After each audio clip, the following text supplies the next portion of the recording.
조합자 TV 시청자 여러분 안녕하십니까? 2019년 11월 21일 밤 10시입니다.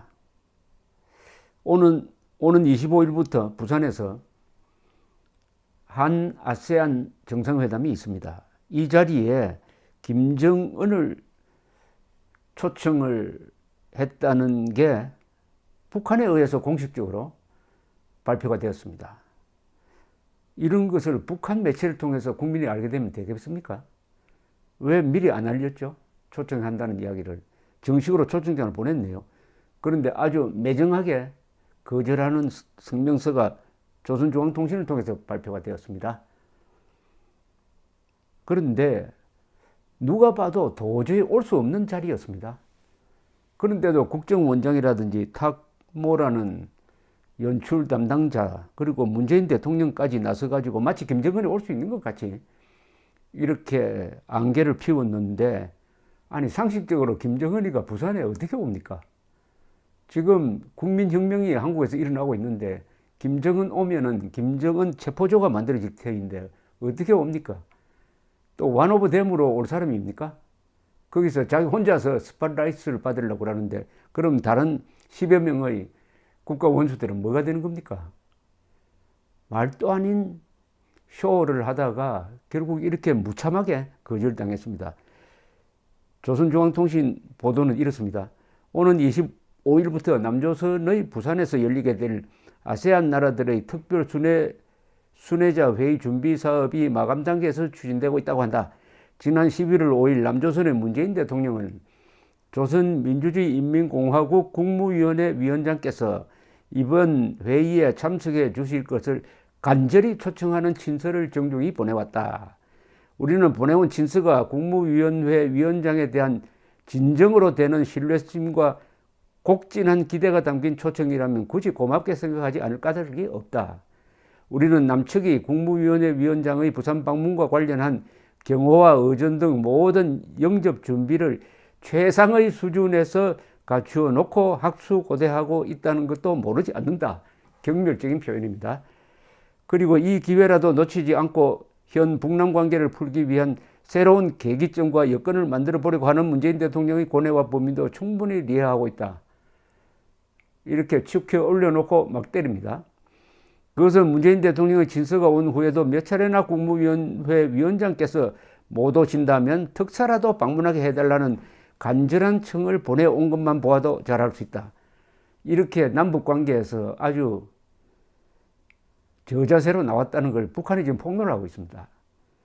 하지만 흐려질 대로 흐려진 남조선의 공기는 북남 관계에 대해 매우 회의적이며 남조선 당국도 북남 사이에 제기되는 모든 문제를 의연히 민족 공조가 아닌 외세 의존으로 풀어나가려는 그릇된 입장에서 탈피하지 못하고 있는 것이 오늘의 엄연한 현실이다. 그러니까 민족 공조한다고 해놓고 미국에 의존해가지고 금강산 관광도 하지 않고 개성공단 재개도 하지 못하고 있지 않느냐, 이렇게 들이댑니다. 지금 이 순간에조차 통일부 장관이라는 사람은 북남 관계 문제를 들고 미국으로의 국을 행각을 올랐다니 애당초 자주성도 독자성도 없이 모든 것을 외세의 손탁에 전적으로 떠넘기고 있는 상대와 마주 앉아 무엇을 논의할 수 있고 해결할 수 있겠는가? 미국에 의존하는 한 우리는 문재인 대통령을 상대하지 않겠다, 이런 이야기입니다. 진정이 담긴 글은 소경도 잃는다고 했다. 무슨 일에서나 다 시간과 장소가 있으며 절대 날 때가 따로 있는 법이다. 과연 지금 시점이 북남 수뇌분들이 만날 때이겠는가에 대해 생각해 보지 않을 수 없다. 행성의 전파를 타고 흘러드는 소란스러운 울림들을 통하여 이남 땅의 정서가 심히 깨끗이 못하다는 것을 우리도 알 만큼 다 알고 있다. 국민혁명이 일어나가지고 지금 김정은 타도의 움직임이 일어나고 있다는 겁니다. 남조선의 보수 세력들은 현 정권을 친북 정권이니 좌파 정권이니 하고 입을 모아 헐뜯어대고 그 연장선 위에서 북남 합의 파기를 떠들며 우리에 대한 비난과 공격에 그 어느 때보다도 열을 올리고 있다.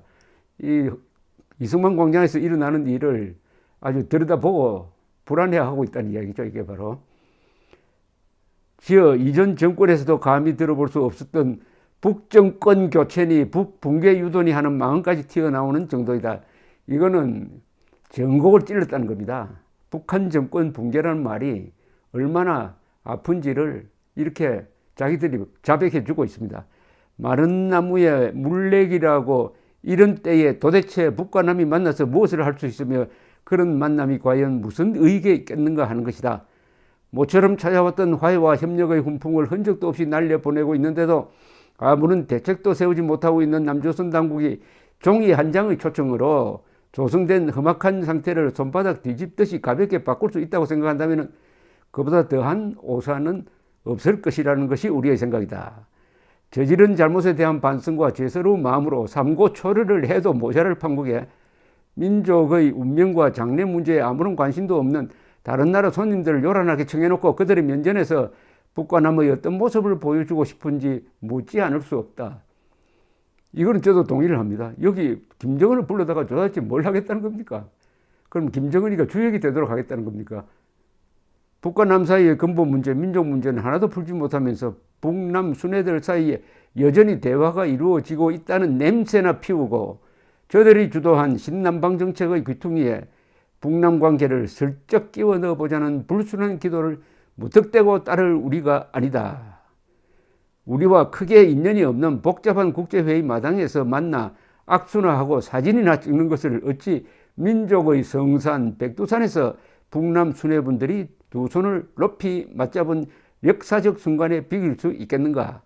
판문점과 평양, 백두산에서 한 약속이 하나도 실현된 것이 없는 지금의 시점에 형식뿐인 북남 순회 상봉은 차라리 하지 않는 것보다 못하다는 것이 우리의 입장이다. 더욱이 북남 관계의 현 위기가 어디에서 왔는가를 똑바로 알고 통탄해도 늦은 때에 그만큼 미국에 기대다가 낭패를 본 것도 모자라 이제는 주소와 번지도 틀린 다자협력의 장소에서 북남 관계를 논의하자고 하니 의아할 따름이다. 아이들이라면 철이 없어 솥불 위에 닭알 사흘 국리를 했다고 하겠지만 남조선 사회를 움직인다는 사람들이 자신들의 과와 실을 냉정하게 판단하는데 수물 고를 대신 물 위에 그림 그릴 생각만 하고 있으니 북남 관계는 어떻게 개선되고 화해와 협력의 꽃은 언제 다시 피어나겠는가. 다시금 명백히 말하건대 무슨 일이나 잘 되려면 때와 장소를 현명하게 선택해야 한다. 이런 이치도 모르는 상대와 열백 번을 만나들 어떻게 좋은 결과가 나올 수 있겠는가. 그 척박한 정신적 토양에 자주적 결단이 싹트고 자라나는가를 참을성 있게 지켜보는 수밖에 다른 방법이 있을 것 같지 않다. 남측의 기대와 승인은 고맙지만 국무위원회 위원장께서 부산에 나가셔야 할 합당한 이유를 끝끝내 찾아내지 못한 데 대해 이해해 주기 바란다. 이렇게 이야기를 했습니다. 문재인 대통령은 지난 8월 30일 태국 언론과의 인터뷰에서 아세안 10개국 정상이 함께 모인 자리에 김 위원장이 함께하는 기회를 가진다면 한반도와 동아시아 평화에 매우 의미 있는 계기가 될 것이다 라고 했습니다. 서훈 국정원장도 김정은이가 올 수 있다는 뉘앙스의 이야기를 국회 정보위원회에서 했습니다. 더불어민주당 홍익표 의원도 기독교 방송과 인터뷰에서 김 위원장이 답방을 해야 된다. 지난해 9월 평양 정상회담에서 이미 김 위원장 답방 문제가 합의가 됐다. 그런 측면에서 11월 말에 김 위원장이 부산에 온다면은 남북관계에도 좋지만 국제적 협력 및 지원을 받을 수 있다는 측면에서 한정도 의미 있는 방문이 아닐까 생각한다. 이렇게 이야기를 했습니다. 정세현 전 통일부 장관은 김정은 방남 가능성과 관련해가지고 실무 협상이 연말까지 안 가고 11월 초 중반까지 성과를 내고 북미 정상회담이 이루어지면 속도는 날 것이다. 그 토대 위에서 김 위원장이 남북 정상회담도 필요로 하게 될 거고 그러면 부산에 올 가능성은 전혀 배제할 수 없다.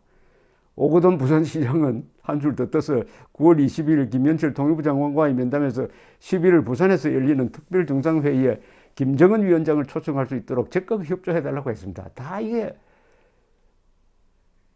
초등학교 정도의 지능만 있으면은 김정은이가 올 수가 없다는 걸 알면서도 이렇게 가능성이 있다면서 친서까지 초청장까지 줬다가 이렇게 공개적으로 창피를 당하고 있습니다. 문재인 정권 그리고 이 당국자들에게 묻고 싶습니다. 당신들은 자존심이 있습니까? 그리고 부끄러움을 아는 사람들입니까? 감사합니다.